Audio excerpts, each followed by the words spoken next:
Folks, thanks for joining us today. My name's John Dubas with Premier Marketing, and we'll be spending the next hour or so discussing information that helps us help veterans with their healthcare choices now and during AEP. This is a fairly comprehensive presentation with a lot of data coming at you very quickly. So there's going to be a ton of information available. Keep in mind today's presentation is being recorded, and the link to that presentation, along with other information we'll reference through the course of the presentation, will be sent to everyone who expressed interest in today's webinar, but will also be posted on our website at premiersmi.com and on our YouTube channel as well. You'll notice in the software package for the webinar, there's a place for both questions and chat. We ask that you put your questions in the question section. We generally find that we answer the vast majority of those questions through the course of the presentation. So be patient with us. If that is the case, how would you know until we answer them? But you'll find out that a lot of that is given to you through the course of the presentation, but we'll make certain that you have the detail you need to become your own subject matter expert in this area. Not that you'll necessarily know everything off the top of your head, but you'll have reference material that you can utilize to be comfortable in the counsel that you give your prospects and clients moving forward. Keep in mind too that webinar presentation recording takes a bit to update, particularly when it's going to be as long as today, not to scare you, but that will take a little bit to get out to you. Hang on, because it'll be up and ready as soon as possible.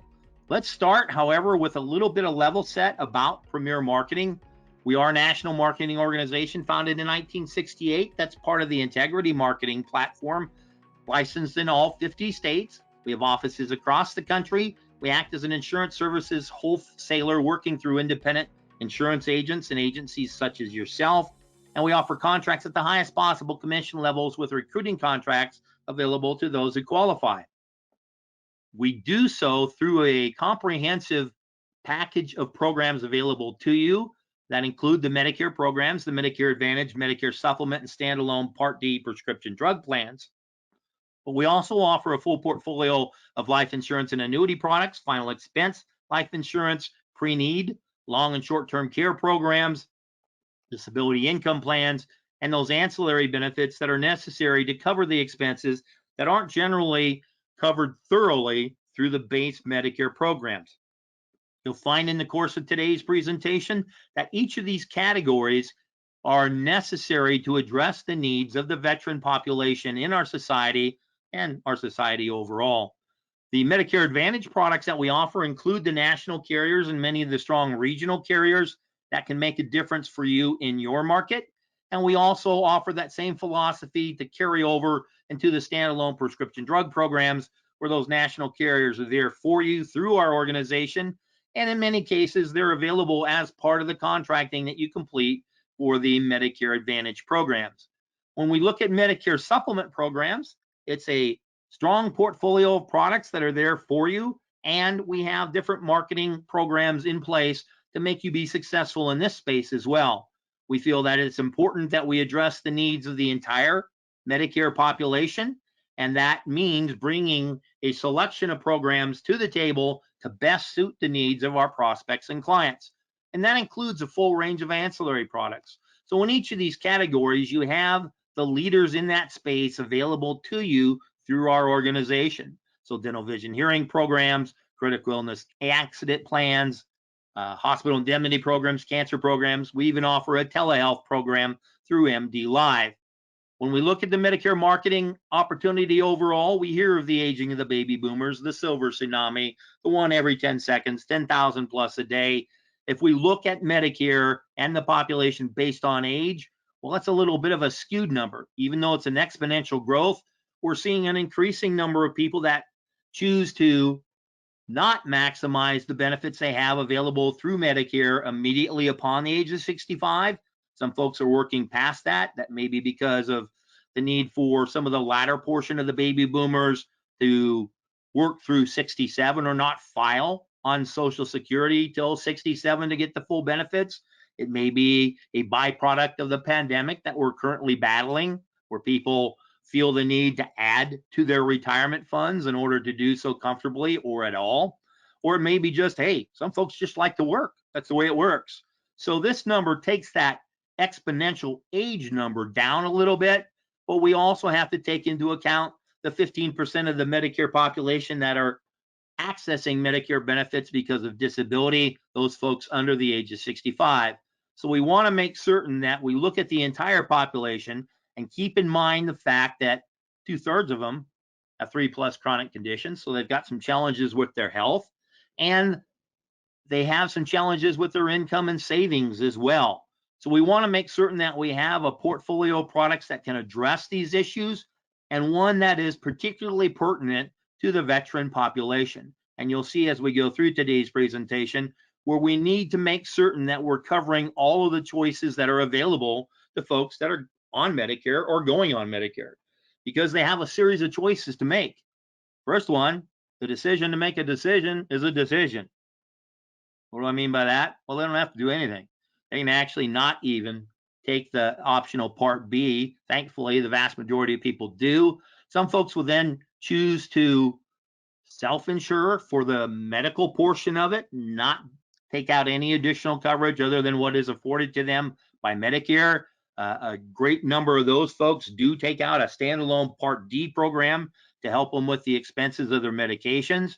But you'll also see a great number that will opt into or purchase a standardized, modernized Medicare supplement plan, and then add a Part D program to make certain they have that coverage for their medications.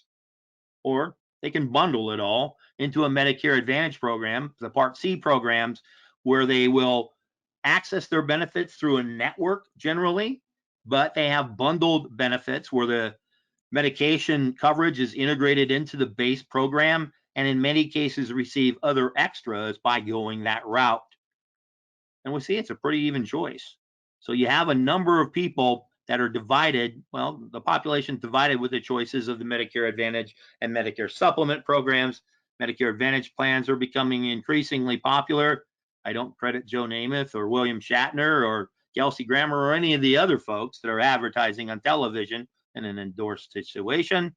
But you're seeing a number of folks that are looking at their current situation and what they can do to enhance it. So they look at choices based on what is best for them. Plus, we have that portion of the population that will show still as original Medicare.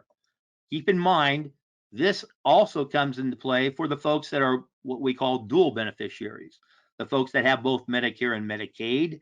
Those folks are prospects for a dual special needs program that can enhance their situation in many cases.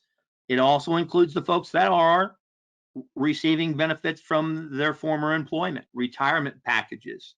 You also see the folks that are self-insuring. They are original Medicare only. And then included in this number as well are the folks that are accessing benefit through the Veterans Administration, the VA folks. And there are subcategories of the folks in different programs within the Veterans Administration, and we're going to go through them in some detail. In order to help us with our discussion with this population, though, we want to make certain that we're able to translate the language that is part and parcel to the industry that we work in, the insurance industry. Every part of our society has their own little subgroup of acronyms. My ex-brother-in-law is a computer guy. Boy, I don't understand half the acronyms here, but he'll look at some of the acronyms in the Medicare basics, probably know a number of them, very intelligent guy, but we need, however, a guide to help us. So some of the follow-up, one piece of the follow-up that you'll receive from today's webinar is a link to this acronym guide, and it can help us translate what people are reading. And it's important for us during our conversations to minimize the use of acronyms, and if we do, explain what they are as we state them in order to communicate in a fashion that's understandable to the population that we're working with, our own. And by doing so, we're helping them translate the choices that they have. And Kaiser Family Foundation tells us that the majority of the Medicare beneficiaries aren't doing that. They aren't reviewing or comparing their coverage options annually, and that can be costing them a great amount of money. for those of us that have been active in this portion of the world, the insurance world, for some time, we realize that plans on their medication coverages, particularly, you can see some changes that really affect the financial liability or the financial coverage that they get from a plan they might have selected a year or two ago, because the drugs on the formulary can change. The drugs that are covered can change on the tiers. A number of things can really affect the cost outside of the fact that our needs change annually or more often than that as well. So a review is very important for us to use. And we're finding the portion of the Medicare population that's particularly vulnerable are the folks that have the biggest challenges in accessing these benefits and following through with the information they have. Because, well, a third of them, they're having a hard time understanding the program overall. And we're finding that they're not even using the benefits availability, the explanation through the Medicare Plan Finder on Medicare.gov. And we've had some challenges with that software system over the last 2-3 years, a change in vendor or whatever. And we have seen where they're tweaking it again this year. So having additional information made available to this population through us as independent brokers through different software systems that are available are paramount to our success. And we'll see how we handle that in just a bit. Because, hey, everybody who's on Medicare will receive this Medicare and VA handbook next month in October, either in an electronic format or through the United States Postal System. And if you guys have leafed through that, and I hope you have, it's a valuable sales tool, an incredible piece of a source of information to us. It's not exactly the lightest of reading and can be a bit tiring in certain circumstances to go through in its entirety. So the government came up with an app that tells them what is covered, tells us what is covered. We'll see that a whole lot of folks aren't using that either, and they're not even accessing some of the information that's available on the internet. The government actually puts out some really nice videos that help us understand choices and other things moving forward, but we're finding that a lot of this material isn't being accessed as well. Note, April 30th, 2015, 6.5 years ago, basically, and you've got about 63 million people or so on Medicare, less than 1 million views, and this is a really nice video. So we need to make certain that we can deliver information to the population, be it the general Medicare beneficiary base or veterans in particular. We need to make certain that we can disseminate information to folks in the manner in which they want to receive it. Sometimes that's in person, sometimes that's virtually to start, and it's a combination in many cases. So having a way of dispensing that information in a compliant basis is very important for us. Because, hey, the last year and a half or so, Medicare population, like the rest of us, has been trained to receive information that way. Folks who have been accessing care through their doctors for a year or so, it was all virtually. So the physician population became very adept at utilizing virtual appointments. And that includes not just primary care docs and specialists. You saw a lot of the pre-work done for hospitalization stays. You saw dentists using these types of programs before those appointments that came about. And gee, worship services from our churches, synagogues, mosques are being staged online as well. So this population is becoming increasingly digitally savvy, just like it says on the slide. And so our information that we can deliver virtually as well will be well received and read if we do this in a compliant fashion. So particularly when we speak of working with the veteran population, you've got a ton of information here that's going to come at you really quickly. Keep in mind, you'll get the recording and a PDF of this presentation so you can access the information and reference it in the future as well. But let's look at how the different governmental agencies that deal with the veteran population work together and don't. How Medicare.gov is not a factor in a lot of the care delivered by VA facilities. You have the folks that are TriCare and TriCare for Life folks, and that fine distinction of people that are, hey, they're veterans, but they're not eligible for TriCare. And that's a big chunk of the population. Many times when you hear people in insurance forums or whatever speak to the veteran population, a lot of talk is around TRICARE for life beneficiaries. Keep in mind, you're going to run into a whole lot more folks that are qualified for veterans care, veteran administration care, that are not eligible for TRICARE. So we're going to go through these different types specifically to address some of those questions. We look as well at the number of folks that are 65 and older that are veterans and where they are, the population of those, the segment of that population as to where they actually reside.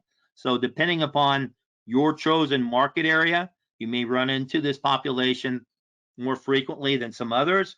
Or if you're going to target this population, obviously, these numbers will give you an idea as to how many people that you can reach out and touch because, hey, enrollees by age group, look at this.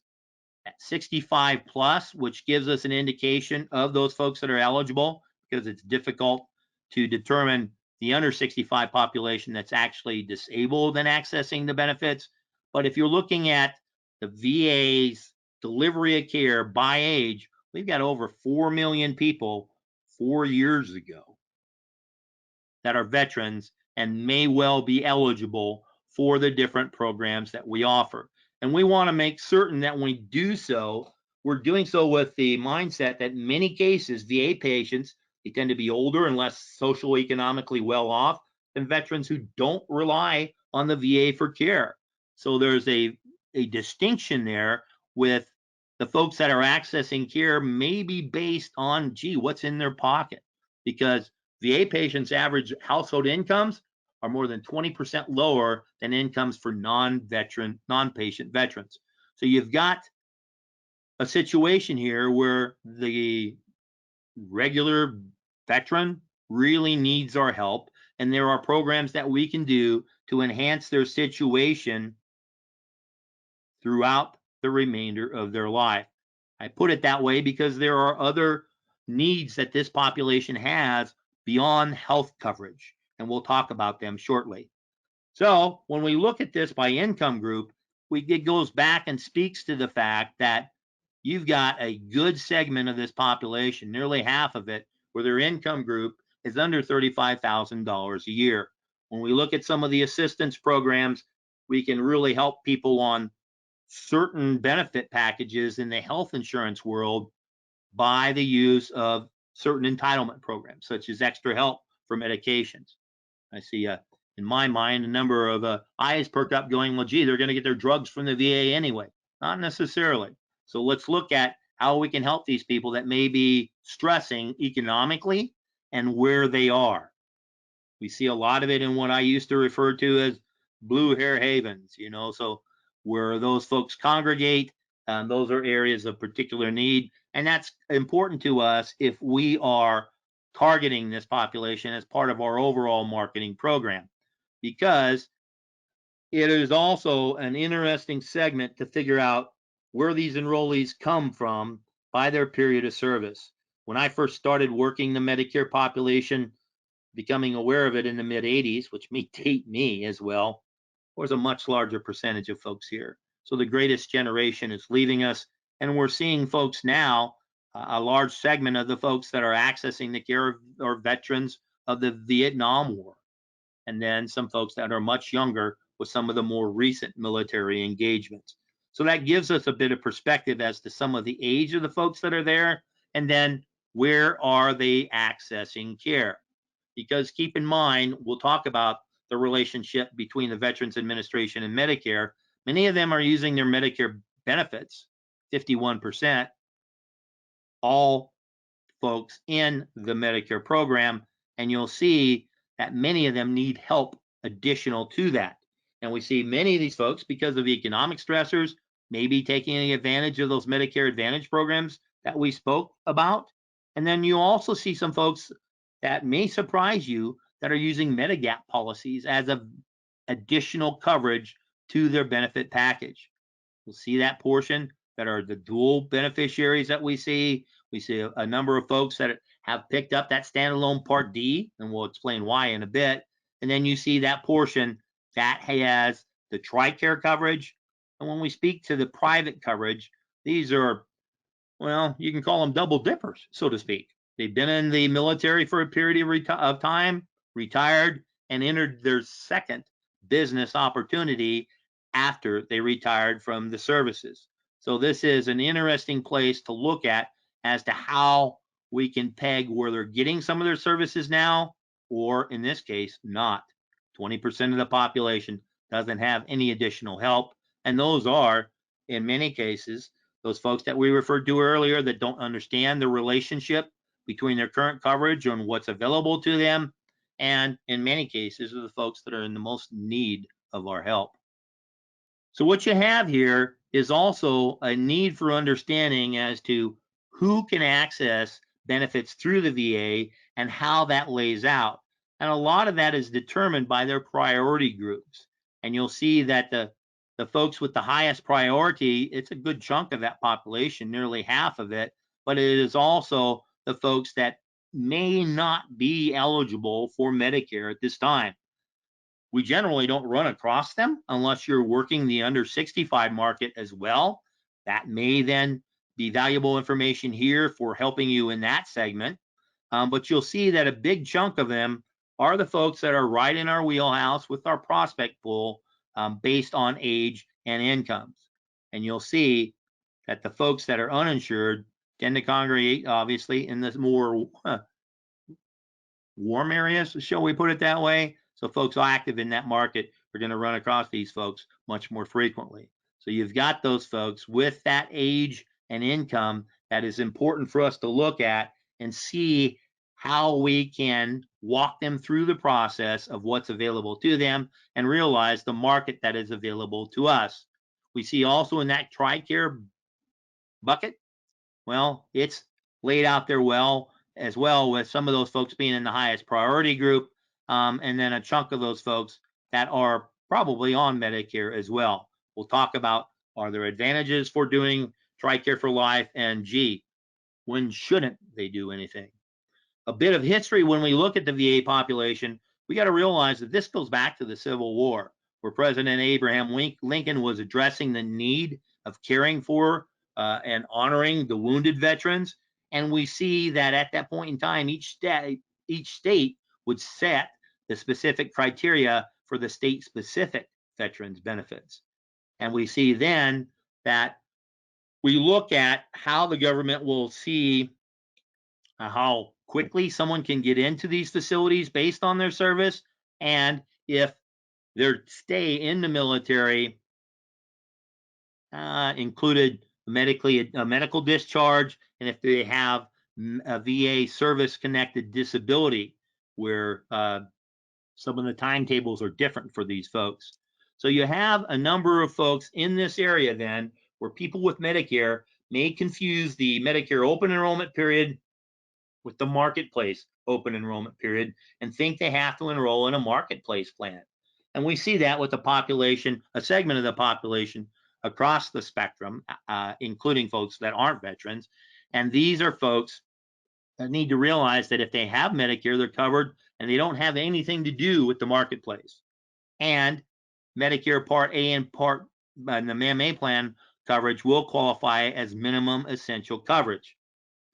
This is a great link to a CMS website that helps explain that relationship between Medicare and the marketplace. And we've done webinars on that in the past too, so you can find them on our website and on our YouTube channel. There will be a link in the follow-up that will take you to those sites pretty easily.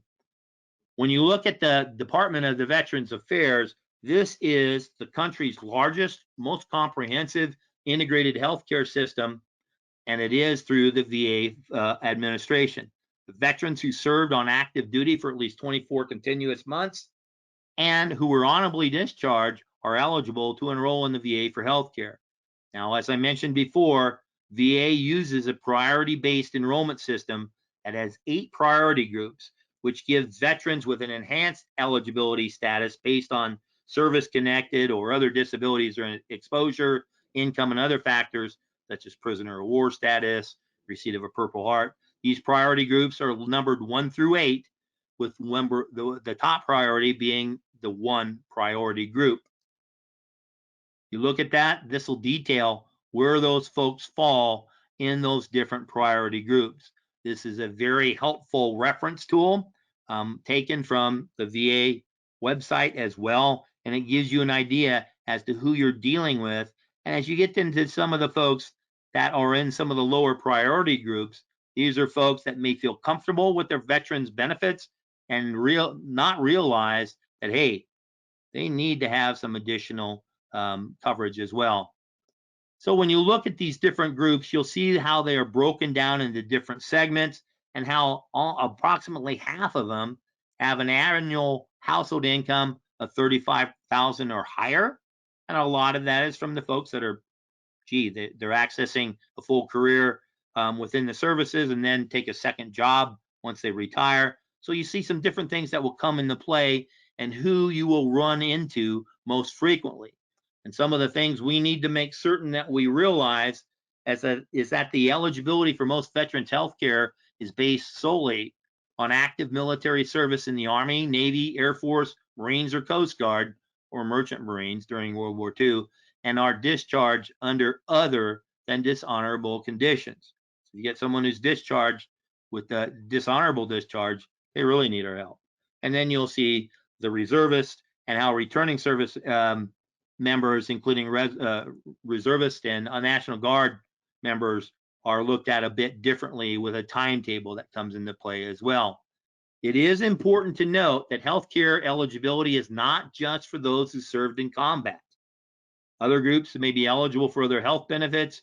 It's not just service-connected injuries or medical conditions. So it's just what happens to our bodies as a part of the aging process or whatever else comes into play.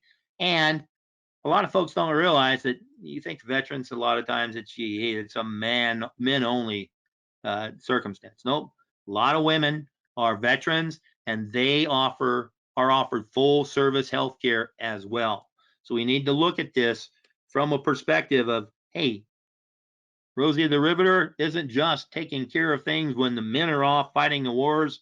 There are a lot of women veterans that are out there that have served in one capacity or another. So when we talk about those different priority groups, we have to realize that that is influenced by veterans who do have a 50% or higher service-connected disability, and those folks are pushed up in the scale.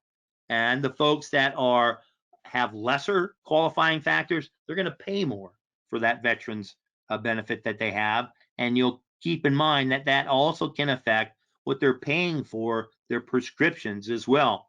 So what we see here is one of the first indicators of why a veteran who may be getting some of their medications or all of their medications through the VA may well be better served with not only having that coverage and not discontinuing it, that I'm not implying that at all, but having a standalone private PDP program can help them with a lot of their prescription needs because, hey, they may actually be being charged more for medications through the VA than they can access them with a standalone PDP plan in the private sector. And we have to then do some of the analysis to figure out what is this veteran's best option. Because the enrolled veterans who are taking more than at least one prescription drug in the last 30 days, almost 2/3 of them have obtained one or more of those through the VA. And these enrollees report receiving an average of 3.4 prescription medications through the VA. So you'll have a good portion of these folks that are higher utilizers than some of the general population or other veterans in its entirety. So the first thing that comes into play, we need to realize that a veteran can have both Medicare and VA coverages together, but Medicare and VA benefits don't work together. Medicare doesn't pay for any of the care that is received by a veteran at a VA facility. It's a separate program. And in order to have the VA coverage cover that care, they must receive that generally at a VA facility. So in order for having Medicare step in and cover some of the care, that must be received at a Medicare certified facility that works with the Medicare coverage outside of what's being offered through the VA and their facilities. This is really important because general VA benefits, now I'm not talking TRICARE for life, I'm talking general VA benefits, they're not payable for Medicare cost sharing, such as the deductibles, co-payments, and co-insurances.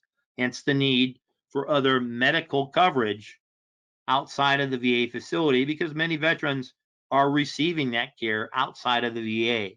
It's also important to note that if the VA does authorize services in a non-VA hospital, it doesn't pay for all the services that are delivered during that hospital stay. So Medicare may pay for the Medicare covered services the VA doesn't pay for. A lot of that is dependent upon then, are they on base Medicare? Have they taken out additional coverages? So we need to make certain that folks realize that even general coverages, the health coverages received through the VA aren't the same for everyone. Dependent upon some of those priority groups, there may be a greater need for some folks to have and receive care outside of that system and have and receive additional benefit coverage through a combination of benefits, what they get through the VA and the Medicare and any other types of programs that come into play. It's also important to note that if someone doesn't opt in to the Medicare programs when they're first eligible, well, with some of the VA programs, they could lose that coverage, TRICARE for life, or decide they need Medicare in the future. If they hadn't signed up for Part B when they were first eligible, they may have to wait for that coverage like the general population and could be liable for late penalties that are permanently added to their Part B benefits, or Part B premiums, I should say. So it's important for us to make certain not only do we help this population, but in order to have a great deal of effect, we need to make certain that the folks that haven't opted into the Part B realize that it's costing them money. And in order to do so, we may have to search out those folks that are not yet eligible for Medicare. So much as what we do with the general Medicare population to fill our pipeline, our sales funnel, whatever you want to talk about with T65s, that's especially important to the Medicare population, or soon to be Medicare population, that is filled with veterans as well, because they may not understand that, well, gee, I have creditable coverage for the prescription drugs, but I'm still subject to penalties if I don't pick up that Part B. So some of the frequent questions that we see, is the VA coverage a health insurance policy or an HMO? It's neither, however you want to pronounce it, potato, potato. VA health benefits are established by federal law and regulations, and they're funded through appropriations for those programs. It's not the same as an insurance contract. Also, the veterans don't pay monthly premiums to receive this VA care, VA health care. That is an entitlement because of the service to our country. In addition, a veteran's not required to use the VA as their exclusive health care provider. Sometimes folks that are veterans will say, I'm a veteran, I'm supposed to get my care through the VA. Well, you can, but they can have additional health coverage or be eligible for other programs such as Medicare, Medicaid, Champus, whatever it happens to be, and they can continue to use those services under those programs. It's recommended by the government, by VA, that if a veteran has other health coverage or HMO coverage, they should keep that coverage to help them with options and flexibility in the future. Because what is that old adage? There's nothing as uncertain as a sure thing.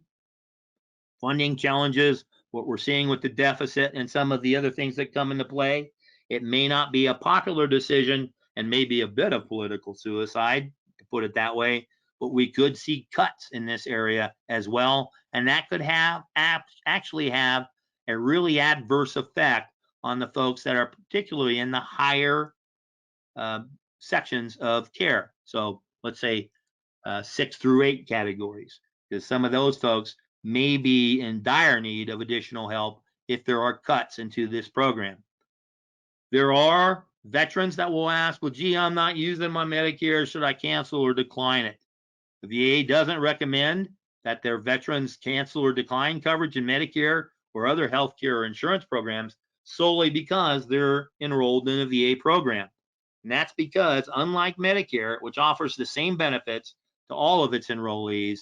The VA assigns these enrollees within their system those priority levels based on those variety of eligibility factors. Remember that previous slide with a lot of blue in it, where we discuss such things as service connection and income. And there's no guarantee that these programs will continue, as I mentioned before, because of the expense that comes about with this and some of the things that are going on with spending within our government. It's also important to note that having additional coverages obviously give them flexibility. And we'll see in a little bit how that helps them with some of the expenses, even in some of the higher tiered programs with greater benefits, such as TriCare for Life. So it's important for us to note as well that there are differences between the formulary of medications that are available through the VA and how that is affected if that prescription is prescribed by a non-VA physician filled at local pharmacies. They can do that under the Medicare Part D or MAPD programs. But if someone gets a prescription that's a veteran, from a civilian doctor and they go to the VA to have it filled, the VA is going to re-review that and have a veterans doctor go through that and work through it. It's also important to note that there are differences between those formularies. That list of drugs that someone has available to them through standalone plans, we go through that every year in the review process with regular Medicare beneficiaries, how that formulary changes. But you'll see drugs that are available on the VA formulary that are available on a generic basis that aren't available to the general public at this point in time. My older brother was prescribed a generic for Xarelto, that blood thinner medication, not available to the general public. I have a Xarelto prescription, and obviously that's a fairly expensive blood thinner that is covered differently through the VA than it is on any of the standalone PDP programs. It's also important to note that these folks are also looking at different options because of how easy it is to access the care. And many of the folks that are looking at care outside the VA really like and trust some of the folks that they're receiving that care from outside of the VA. And the folks that are in higher priority groups, if we talked about higher income folks, are more likely to respond in this manner. Remember, we spoke earlier in a slide where you'll see a greater number of veterans that are lower income that are accessing care through the VA, and a lot of that is driven by their pocketbook. So you'll see folks in those higher priority groups look at where they're accessing care differently than folks that may be of lower income. So we look at some of the barriers that come into play. From this figure, we look at why folks are using services outside the VA or because of it, and a lot of it will have a influence by how easy it is to actually access that care, and if they're receiving it from a provider they like and trust. Because a lot of times you'll see in the VA you have a rotation of physicians that are attending to you, and it's difficult in many circumstances for them to establish that relationship of trust or familiarity that they may have with a physician that they select outside of the VA. So some things that come into play that will affect why people who have veterans of benefits are looking for additional assistance. We also have access to a program that will tell us how long someone has to wait for care at individual facilities. And this is important to a lot of people, man. When you're sick, you don't want to hang around all day to see the doc. You want to have appointments. You want to see the guy or gal that you're comfortable with in the past. This program can be really helpful and pinpoint where someone can receive care within their general physical location and how long it takes to wait for that care. So, important points about veterans and Medicare. The VA cannot bill Medicare for any services. However, by law, VA must bill private insurance plans. So if you got a veteran, most of these folks that would be applicable in this area are higher income individuals. They've got a Medigap policy. Well, they don't bill Medicare, but they'll bill that private company that underwrites that MedSup policy. That's the distinction. Not MA programs, Medigap programs. And prescription drug coverage through the VA is considered to be creditable.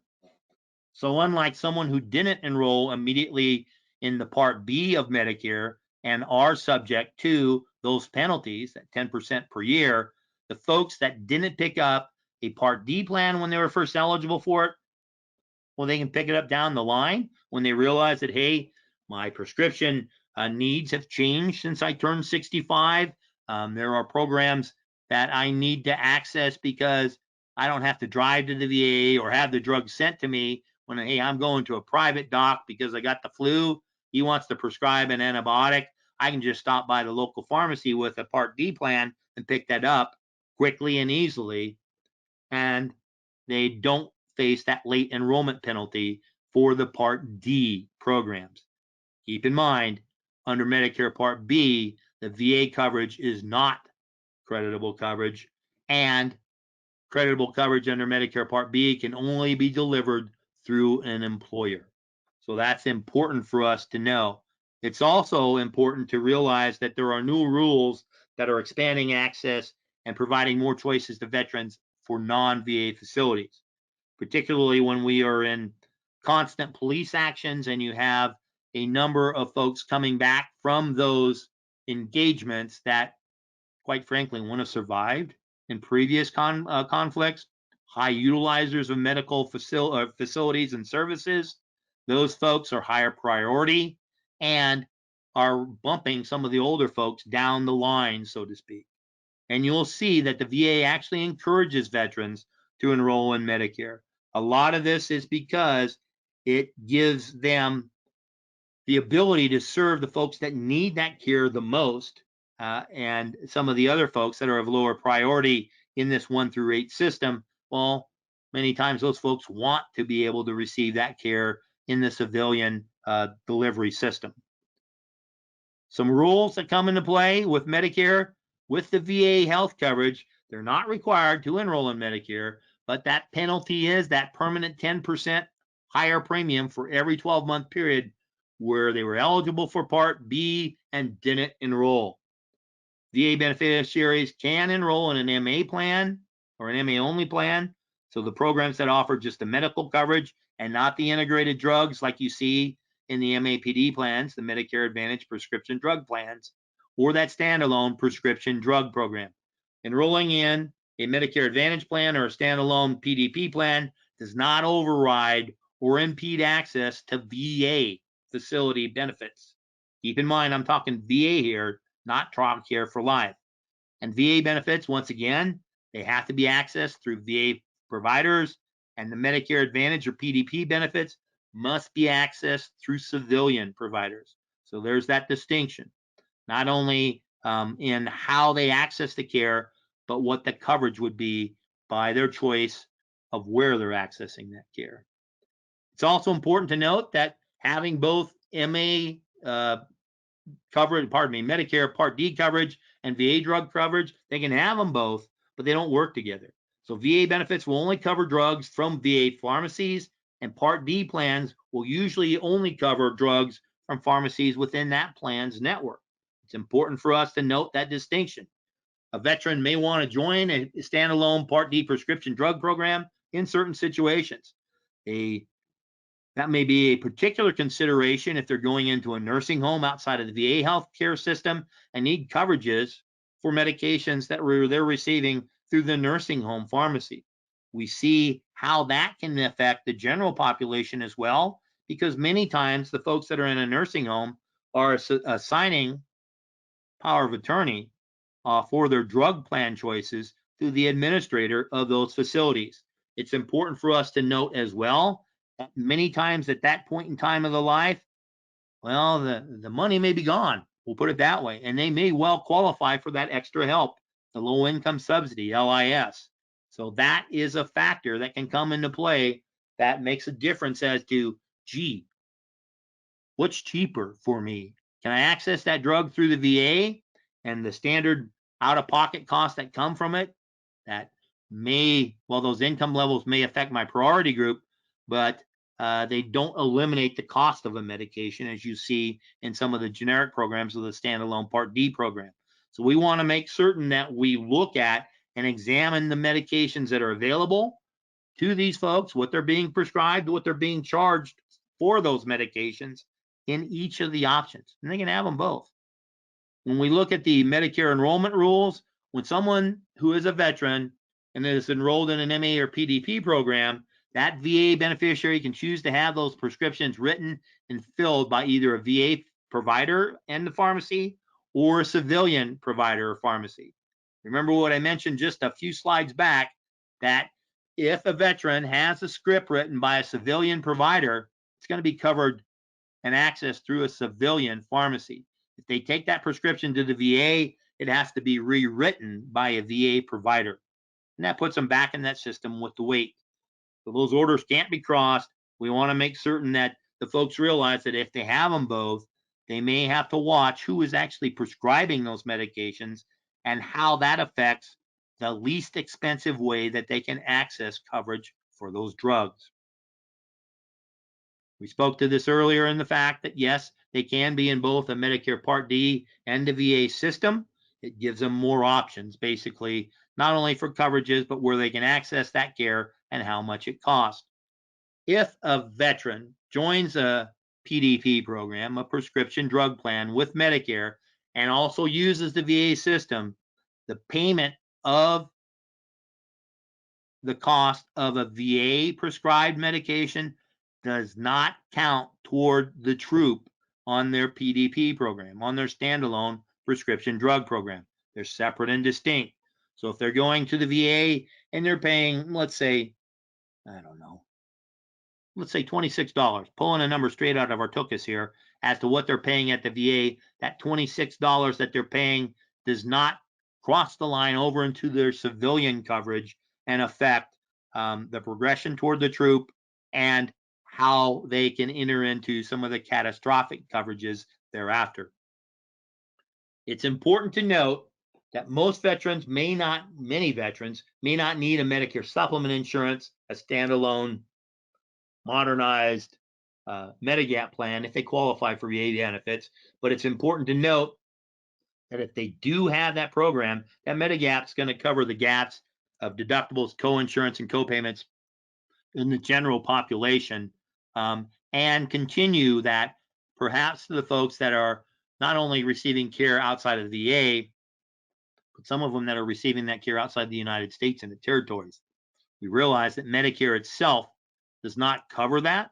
They're not liable for medical expenses incurred outside of our country in most circumstances, and the VA coverages may not cover that at all, or depending upon the type of coverage, may have an out-of-pocket exposure there as well. And when someone takes a Medicare supplement plan, many of those Medicare supplement plans do cover a certain amount of benefits outside of the country, and that same circumstance would possibly be part of the MA program, a Medicare Advantage plan too. So some of the folks that are veterans that are looking at these med subs, well, they don't live near a VA facility. They may be in one of the lower priority groups. Let's talk about the 6 through 8 once again, and they want that option to use doctors and hospitals that are local. And keep in mind, those are the folks that are most vulnerable to possible cuts in funding to the care that is given to our veteran population. It's also important to note that this gives these people that flexibility to help them where they don't have to worry about what's going to happen in my VA coverage. Now, when you look at how the Medicare Advantage plans work with some of those folks with the Medicare cover or medical coverage through the Veterans Administration, we have to look at that distinction between regular VA coverage and the TriCare for Life benefits, because these folks have advantages in both types of coverage through the government care for our veterans. And a lot of times we'll see a lot of agents that look at someone, they find out they have TriCare for Life benefits, they say, well, you're fine, I'm not going to talk to you at all, when we need to do a little more fact finding, a little more digging through their coverages to see if, well, gee, they possibly do need help, and it may extend past just the medical coverage. We'll cover that in down the road as well. That's where we see the same sort of need with folks that are in just regular Medicare outside of the VA system, because many folks don't realize what Medicare does and doesn't cover. We have a recording on that type of distinction, as well as to the areas of need within the Medicare population that's not covered by Medicare. It's also important to note that many folks still don't realize that enrolling someone in a Medicare Advantage program that has prescription drugs or doesn't will disenroll them from a PDP program, that standalone prescription drug plan they may have enrolled in previously, and vice versa. It's also important to note that these systems outside the VA allows that veteran to establish that relationship with doctors on an ongoing basis. And that's a situation where you'll see the trust with that prescriber come into play. And we have to realize too the network restrictions for these folks, be they an ad hoc network by VA facilities or by any other type of providers that are part of a contracted group for delivery of care through an MA plan. So we want to make certain that we realize that we have additional distinctions when we speak to who a veteran is receiving care from and through what system. So the advantages of working in a Medicare program in addition to the VA, well, the VA, well, they're not as widely distributed, the facilities, as the private sector. And so you can see some distance come into play or access to care. The VA facilities typically have rotating specialists. So if someone has a challenge with their ticker, they may not see the same cardiologist every time they go. And there are certain specialties where, gee, you've encountered it. And when you talk to the Medicare population, where you'll see that, hey, I'm sticking with that heart doctor. He saved my life 14 years ago. You see that sometimes. And that can be a play in this selection choice, because some folks, they want to establish that relationship and that trust with a provider on an ongoing basis. We talk again about the difference between the formularies, because that can come into play as well. And we got to realize that some of these extras that we're hearing about so much more in the Medicare Advantage world, the social determinant of health benefits that are available more readily through those plans than they are through the VA. And there may be co-payments that are much higher through the VA, depending upon the priority group, with the co-pays that an individual is liable for through the VA versus the private community and additional coverage. And that same thing can apply for hospital charges. So it's important for us to look at the entire situation of the folks that we're visiting with and make certain that the choices that we have come into play. We've got a question coming up here on TriCare for Life. Bear with me a little bit. We're going to get to that in greater detail in a moment. Once again, are VA benefits considered creditable coverage? Yeah, for medications, not for the Part B. And is having VA benefits along with original Medicare Parts A and B enough to complete an enrollment during lock-in? No. The VA benefits for medical coverage are there, but it is not a valid SEP, special election period. That's the same too if they've got the drug coverage, because they have creditable coverage for their medications. That doesn't create a special enrollment period for them to pick up a standalone Part D drug program. Keep in mind, they may be eligible for different special election periods because of other circumstances outside of their service to the country. So VA beneficiaries, well, they may have it because of a move from one area to another when they got the Medicare coverage, or they may be entitled to a special election period because of income and assets.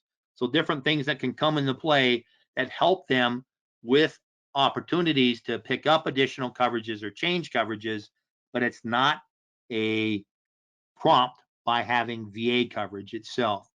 So when we speak about too the CHAMP VA system and how that can become a factor for some people, you don't run across this as frequently as the other programs, but you have, and you'll see here on this website, some of the interactions that come into play with CHAMP VA.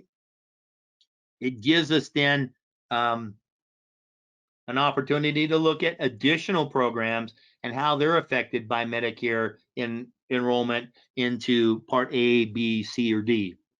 What are those? Hospital, medical, the Medicare Advantage Plans, and the standalone Part D programs. And this then gives a person different options when they have this coverage. So if you got a disabled person under the age of 65 and they're entitled to Part A, the Part B is required for them to maintain their CHAMP VA coverage. So if they don't pick up Part B, they're going to lose their CHAMP VA too if they are eligible for medical coverage. Same thing for someone who is aging into Medicare over the age of 65 and how that would affect their eligibility to maintain that CHAMP VA coverage. So you got some different things that can come into play here that are affected by a person's participation in multiple programs and how, unlike just regular VA coverage, they're prompted to have these additional coverages in order to maintain the coverage they've been accustomed to through different VA programs. So what we're looking at is someone's eligible for Medicare Part A. Do they need Part B in order to continue to be eligible for CHAMP VA? In almost all cases, that answer is yes. However, that answer can vary according to certain circumstances. So what we see here then is dependent upon when they got their benefits, the timeline that's involved. That's 20 years ago already. So if the CHAMP VA benefits were extended to beneficiaries 65 or older 20 years ago, that means they're 85 and older. So we're seeing a smaller and smaller number of folks that are affected by this stipulation. And you'll see then that the people that are past that age, well, they got to have Part B in order to continue it. So if you're running into those people and they have CHAMP VA, you know they got A and B. Disability comes into play here as well, and the differentiation that they may have for premium-free Medicare Part A. Those are folks that we don't run across nearly as frequently as we see with some of the ESRD people, but we need to be mindful of that in the event that we do run into those individuals. I'm going to pause here for just a moment and pop because some questions are coming into play here. Give me a moment to look at those before we go into some of them. So one of the first questions is, if someone is on TriCare for Life, they enroll in a PDP program, will they lose their VA drug benefit? I'm going to address that, Jim, in some greater detail in a moment. It depends upon how they access their drug benefits. They don't lose it necessarily, but that's something we need to be very careful with, and I'll go through that in greater detail in a moment. And is it true for TriCare for Life will reimburse vets who enroll in an MA-only program to get their ancillary benefits for their drug plans? I'm going to go into that in greater detail, Greg, as to how that works and the advantages one or another in just a moment. And can a hospital indemnity plan be used with a VA hospital stay? Lonnie, absolutely. Hospital indemnity plans, the HIP plans, they pay without regard to other coverages that come into play. So even if they had an MA plan, or if they had just Medicare only, or if they have veteran benefits, they have a hospital indemnity program that's going to pay out in addition to the other coverages that they have. When we look at VA dental and nursing home care, a lot of times we have the misconception within the veteran population that that's all covered as well. We find out that it's not.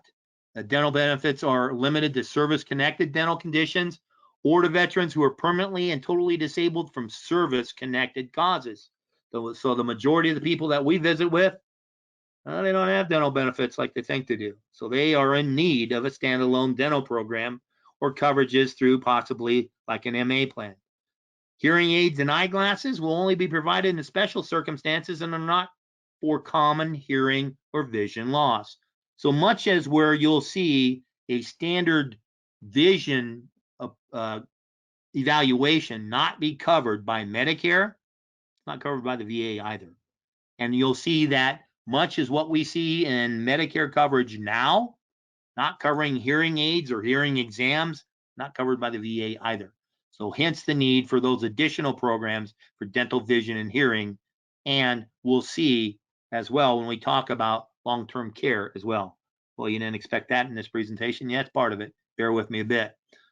So let's speak of the circumstance that's being asked with many of these questions about TRICARE for Life.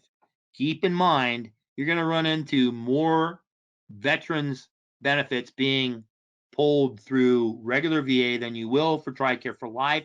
But as we saw in some of the statistics earlier that were listed, you're going to run into these folks too, and we need to know how to talk to them. So you have that benefit handbook, and that will be part of the follow-up to today's presentation. But it's important to note for someone who is on TRICARE now, don't have Medicare benefits yet, they're not eligible for them, they've got to enroll in Medicare upon gaining that Medicare eligibility to retain that TRICARE Life coverage. So these folks have to have the Medicare coverage to have TRICARE for Life, the base coverage underneath it. Doesn't mean they have to take out additional Medicare coverage benefits. They've got to have that base benefit in order to maintain that TRICARE for Life eligibility. If they choose not to enroll in Medicare during their initial enrollment period, or to disenroll from Part B at a later date, or stop paying their Part B premiums, that TRICARE for Life or TRICARE coverage will be suspended until that Medicare enrollment is reestablished. TRICARE for Life will not make any payments during which time a beneficiary is eligible for but not enrolled in Medicare Part B. When you run across someone who's got TRICARE for Life, they got Medicare A and B. Otherwise, that TRICARE for Life coverage won't be there. What does TRICARE for Life cost, or what some of these costs are? Well, keep in mind with Medicare, well, generally there's not costs for Medicare Part B or Part A, depending upon how long someone's worked and paid into Social Security. But even if they have veterans benefits or are eligible for TRICARE for Life, they still have those monthly premiums for Medicare Part B, and they are influenced by IRMA legislation as well. So the higher income folks, even if they are a veteran, may be charged more for their Part B coverage and for their Part D coverage and other things that come into play as well. So you've got a nice link here that will talk to you specifically about those Part B costs.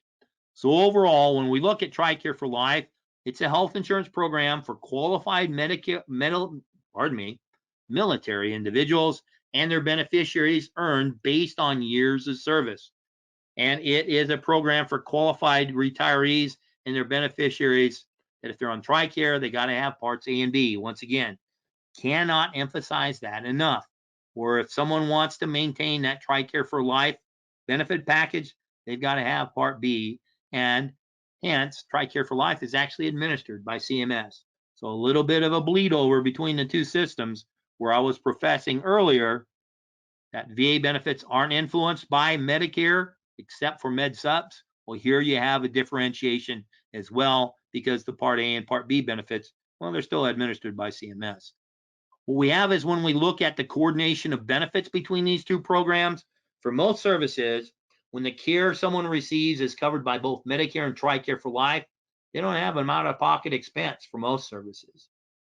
Medicare is primary payer, TRICARE for Life is secondary, and after Medicare pays its portion, TRICARE for Life generally picks up the remaining amount due. So why would some of these people consider additional coverages? We'll talk about that in a moment. It's also important to realize that much as what we see with the general population, it's up to Medicare to approve a service for payment. If Medicare doesn't pay because it decides that that care is not medically necessary, TRICARE for Life won't pay either. You see that like on a regular standardized modernized Medicare supplement program. The vast majority of those benefits are based on the underlying Medicare payment. So these folks that have TRICARE for Life have that same appeal process available to them through Medicare like the general population. So if the Medicare system reconsiders and provides some coverage, then you'll see TRICARE for Life also consider coverage as well. So what you have here then, when you look at the differentiation between these programs, how Medicare pays, how TRICARE pays, and then what the individual is liable for. So, much like what we've seen in the general population, this is based on Medicare payments and then who picks up secondary. because in this case, TRICARE for Life is the secondary coverage, much as what you would see with a Medicare supplement program. Different animal, too, if you go in to an individual who has selected a Medicare Advantage plan, since they, in essence, are that beneficiary's Medicare program. If the MA program pays, TRICARE for Life many times just pick up those co-payments or whatever other expenses there may be there. If Medicare Advantage doesn't pay, TRICARE for Life won't either. So the enrollment rules for TRICARE for Life, these folks, the TRICARE for Life recipients, can enroll in an MAPD or MA only program, but TRICARE for Life recipient, if they're enrolling in an MAPD plan, it could affect their ability to access drug benefits for TRICARE for Life. And as a company, the private companies out there offering the MA plans, most carriers have decided to pursue an MA only sales opportunity. That's why you see in many of the benefits being rolled out in the last couple years and a greater influence last year or opportunity last year and moving into 22, where you'll see a number of the MA plans that are designated as the primary vehicle for the pursuit of veteran business with this in mind. This is TRICARE for Life. This is not VA, regular VA benefits. And if the TRICARE for Life recipient asks for an enrollment into an MAPD after being informed of the risk to their TRICARE for Life benefits, well, if they're asking for it, that sales agent must continue with the enrollment. If that happens, please protect yourself. Prepare a document that says we've discussed the benefits and the detriment to joining an MAPD program. The beneficiary, Joe Smith, has chosen to enroll in an MAPD program. After counsel, absolve yourself of that risk. So, TRICARE for Life, here's a question that actually came through one of the government sites that asks, do I need a supplement to TRICARE for Life? And you'll see that this can be affected by the folks that are accessing benefits because they're disabled. It's important for folks to realize that that decision to maintain supplemental coverage for Medicare is a personal choice, and they need to weigh that health coverage need versus whether or not it's necessary. Some of these folks are quite happy with Medicare as their primary carrier. We TRICARE for Life is secondary, don't need anything else. Some of them may be looking at additional benefits that are out there on these TV commercials where you may get $148 added back to your Social Security account, unlimited transportation. You have the keys to the kingdom, so to speak. Well, those may be confusing to the general Medicare population, but they're also pretty confusing to the rest of folks. And folks within this system with TRICARE for Life may well not need additional coverage through a MedSup or a Medicare Advantage program. Some additional ancillary benefit coverage may be necessary, but those are fee-for-service programs generally that don't have any interaction with the governmental programs anyway. Same question. Boy, I repeated. I like that question so much, I repeated it twice, evidently. So we need to look at what are the determining factors for an individual that has both a need for or desire for a Medicare Advantage and TRICARE for Life program. There's a focus on health and wellness benefits within MA that may not be as stressed in TRICARE for Life. So those preventative screenings can come into play. You have a greater number of physicians to choose from and facilities that come into play. You may well have stronger health benefits or disease management, health management systems within an MA program versus the VA that can really be of an enticement for folks that may have diabetes or chronic health conditions, things of that nature. And because there is a multitude of programs being accessed, it may help limit financial predictability or liability and make those costs much more predictable. The layout between the premiums that are necessitated between many of these programs. What we see here then is there are folks out there that, gee, I want a health club membership. And you'll see folks that'll join an MA plan for just one type of extra benefit. A whole bunch of the MA plans have those health club benefits. That's something to really look at the cost of just joining a gym versus involving themselves in an additional coverage. You'll look at what it costs in a TriCare facility when someone goes in the hospital. They are paying out of their pocket for a portion of that. And in many cases, that is a fully covered or more frequently a daily copayment or a per stay copayment, much less expensive with an MA plan. Here's another piece that comes into play because we'll see many veterans that will travel worldwide. They're liable for 25% of those charges outside of the country, where some of the other programs may give them a benefit up to a certain amount or unlimited for worldwide coverage for emergency or urgent care. At physical, that's a big difference, and a lot of those wellness benefits are covered more comprehensively within MA plans than just with TRICARE for Life.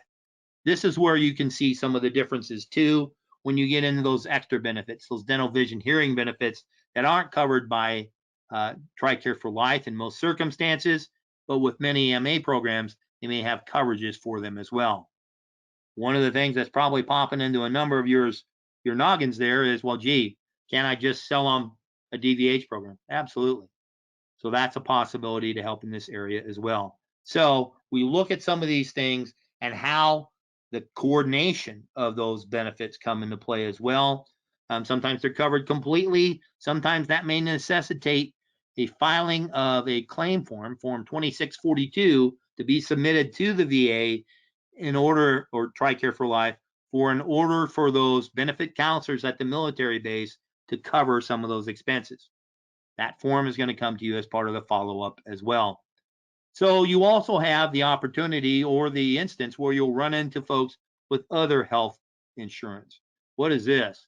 Well, remember, a lot of times when they go into the military, folks may go into right out of high school or college.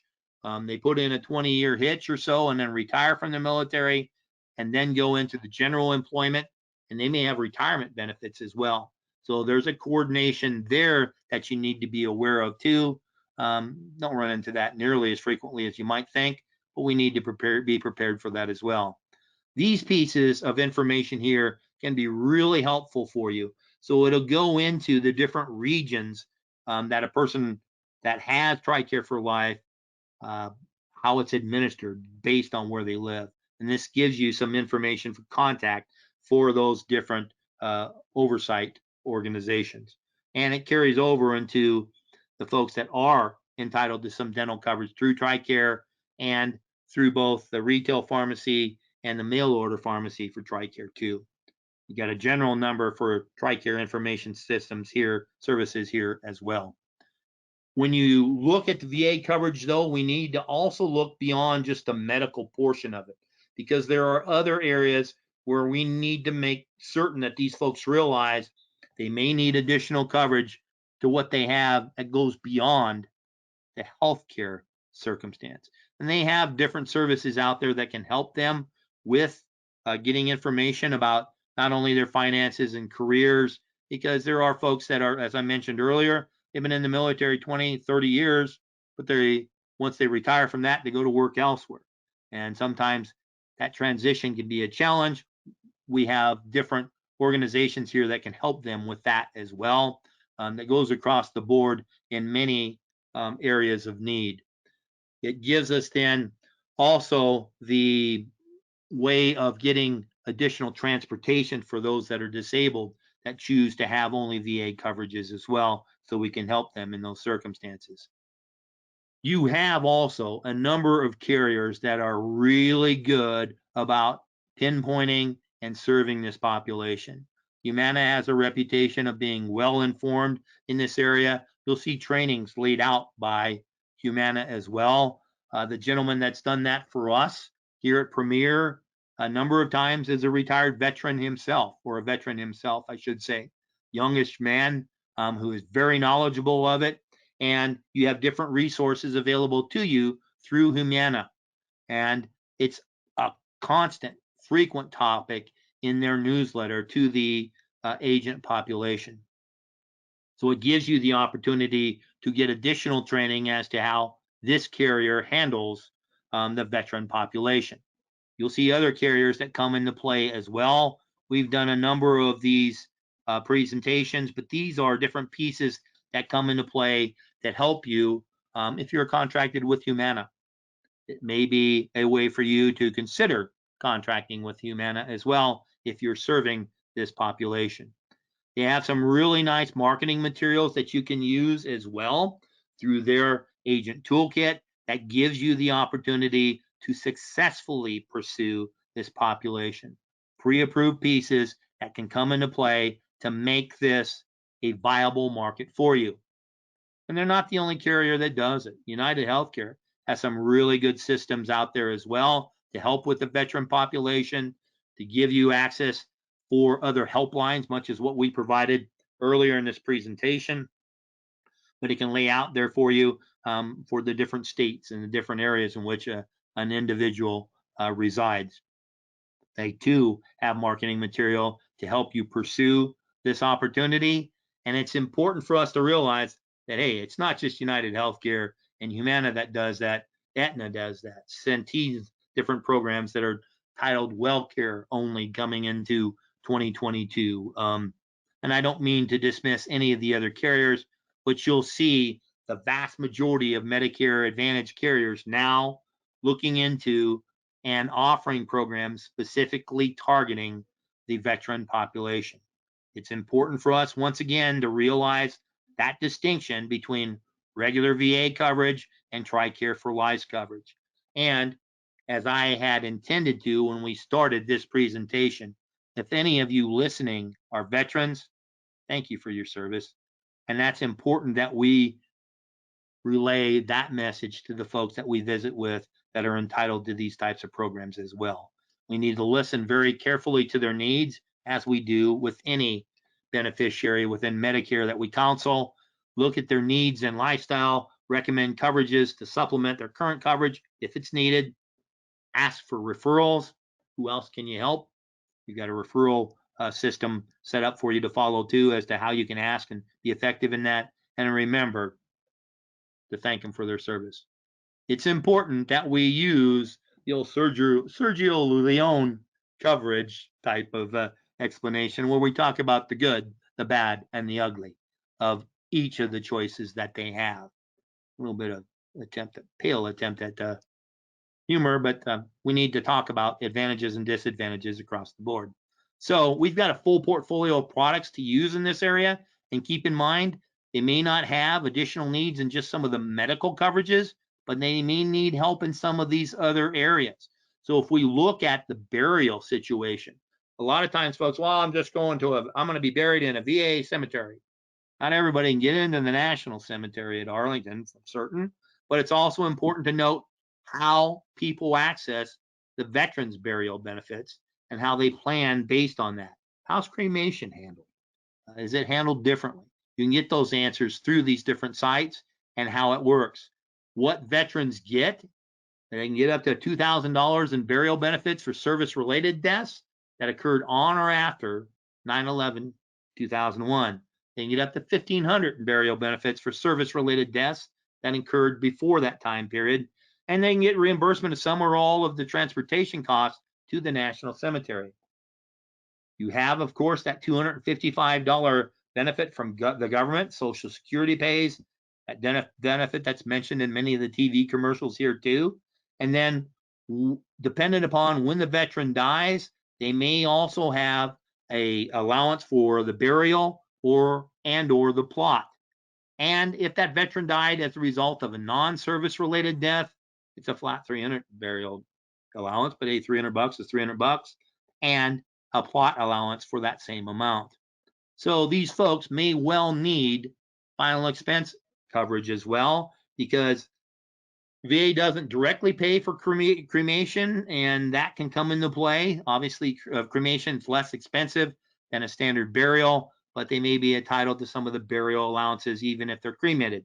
They also need to make certain that they can look up and determine what grave sites in the national cemeteries are available, what the costs are for the opening and closing of the grave, the care, if it's a government headstone, a burial flag, memorial certificate, these are, in many cases, available at no cost to the family. We want to make certain that folks realize what they have available to them when the veteran passes on.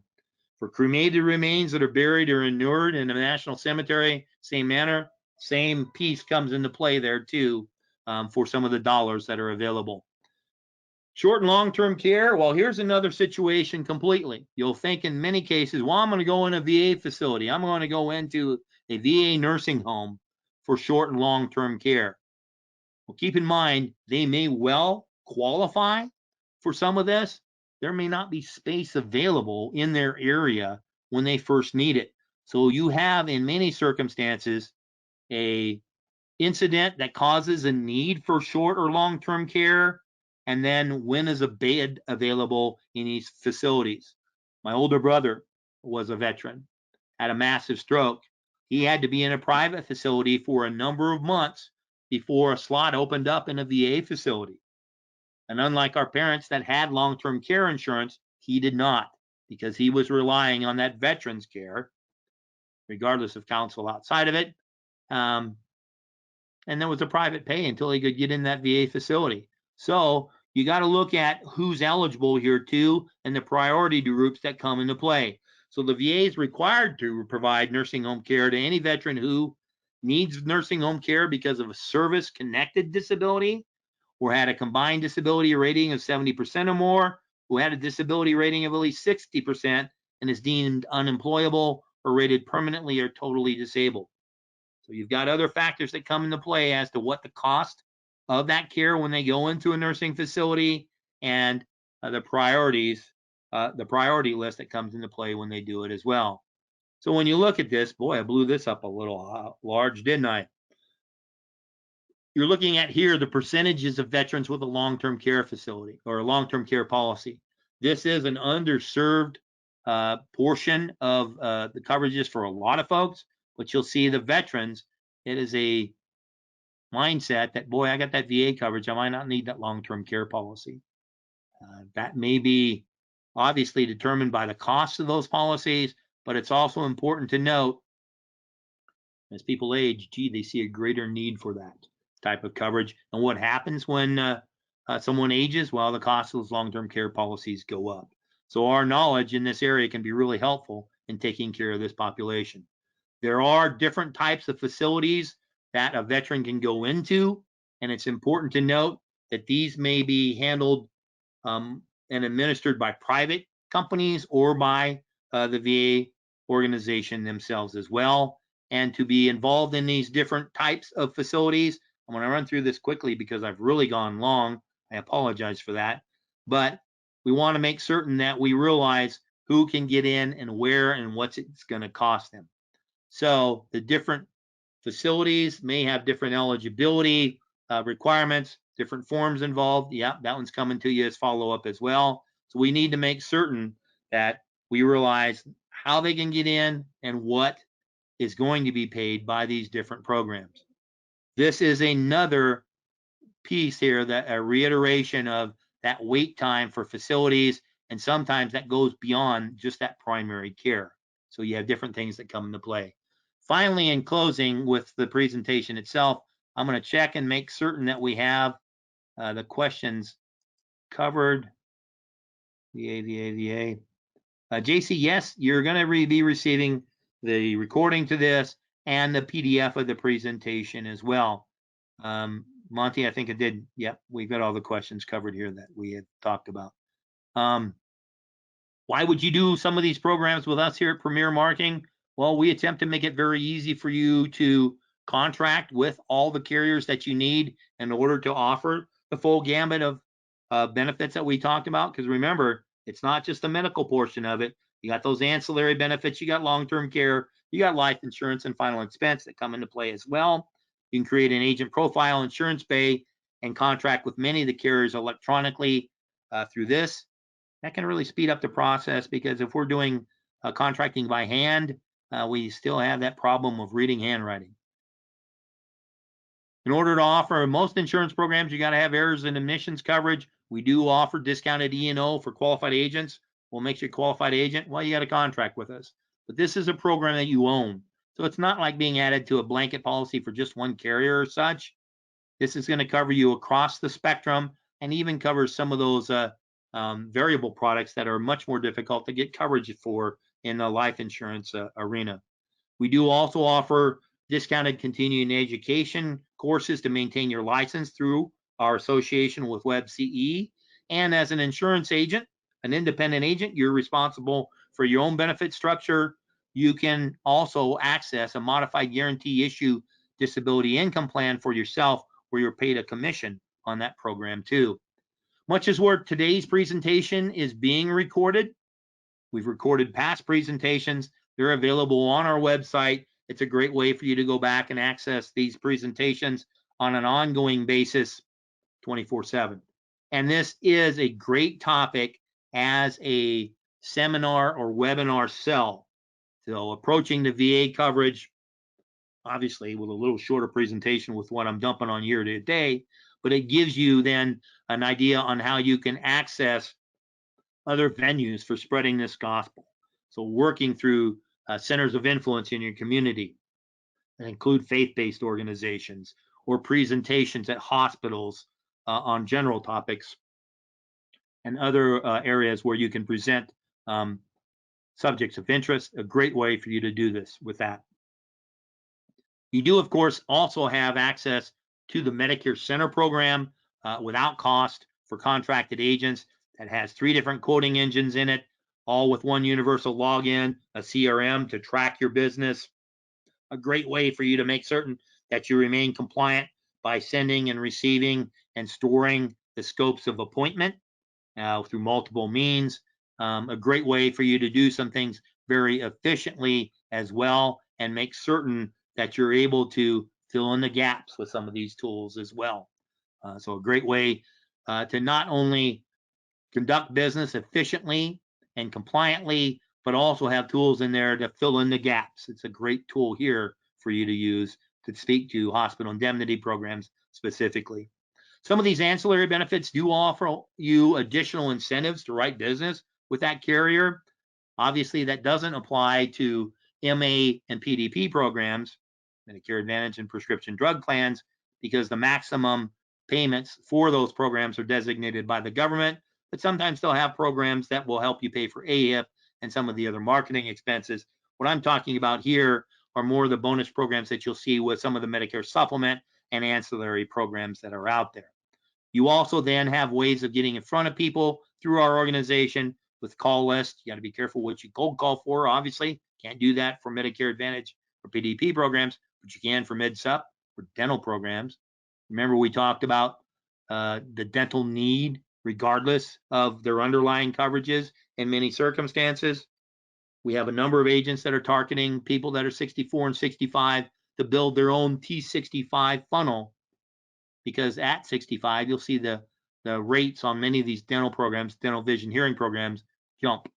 A great way for you to get in and create that profile as well. And I mentioned the programs we have in play to help you market to centers of influence. Being knowledgeable in these programs can help you in each of those initiatives as well. If you work with a Medicare Advantage carrier well, gee, look at the vast majority of them. They have programs that are pointed toward the veteran population. They may help you with generating prospects there as well. We do have internet and direct mail support and a referral program that I keep mentioning that will be linked in the follow-up too. Our direct mail program is a deeply discounted cost on direct mail. You determine where it's going and what's going out with it. We got 2 programs. You can qualify for 2,000 pieces of mail if you write enough business in the health arena and in final expense. We do so through vetted lead vendors. We want to protect you on the back end to make certain that these coverages come into play, or the initiatives, I should say, come into play by one of our vetted vendors. That's how you're going to get that program. These folks all have great CRM systems. So when a reply comes back, you're notified immediately. Talk about a hot lead. The challenge is it takes a while when you select a program, mail it out, and then get a response back. We live in a microwave society now where we look for immediate responses. You don't always get that with direct mail. It's 2 to 3 weeks, but we have a couple of programs that you can buy just the responses. It's a great way to fill in holes in your prospect cycle. It's also a way for you to augment throughout the year through these programs. And they are available to you as a mail response. They've never been touched. So they may not be quite as hot as a lead that comes in the very same day. But if you get one that's, hey, it's less than a week old, you got a pretty good shot of a favorable response. We do also offer lead programs through the internet, through Facebook, one for pointed at final expense and another for Medicare as well. That can be helpful for you. And then, of course, we speak to that referral program, but that goes beyond just the folks that you're talking to now. It also comes into play with the folks that are part of your book of business. Mining that population can greatly add to your success as well. So finally, with all of these programs, we speak to why are we doing this? Why has John Dubas subjected you to an hour and a half long presentation, which even for verbose me is a record? Well, it's because we want your business. We want you to be informed of the ins and outs of these programs and how they can affect your viability in this market. If you're a veteran, you have a natural affinity for this market, I would assume. I'm not a veteran. Did not serve our country in that capacity. My brother did. There are different people in my family that has. For those of you who have, I thank you for that service. And hey, we want your business too, by the way. And we want you to talk about us with other people too. So if this is going to be a part of your marketing plan moving forward, plug it in there and start now. Don't procrastinate. As John Wayne said in the movie The Cowboys, slap some bacon on that biscuit, saddle up and ride. Let's ride because we're burning daylight. Same way here. You don't have to wait to put this in play for AEP. You can begin to do that now. And let's face it, we're halfway through September now. Time to do it. Either way, if you're pointing for open enrollment, where you get a lot of questions that you run into veterans, or if you're targeting this population throughout the year, start now. All that said and done, I'm going to check questions one more time. Thank you, Monty. We appreciate the compliment. The rest of it, I appreciate this as well. I know we were really comprehensive. We went long, but I want to make certain that we get you as much information, even though I flew through some of these as well, so you have reference material. And if it's not part of this presentation, where do you find it? We hope we point you there too.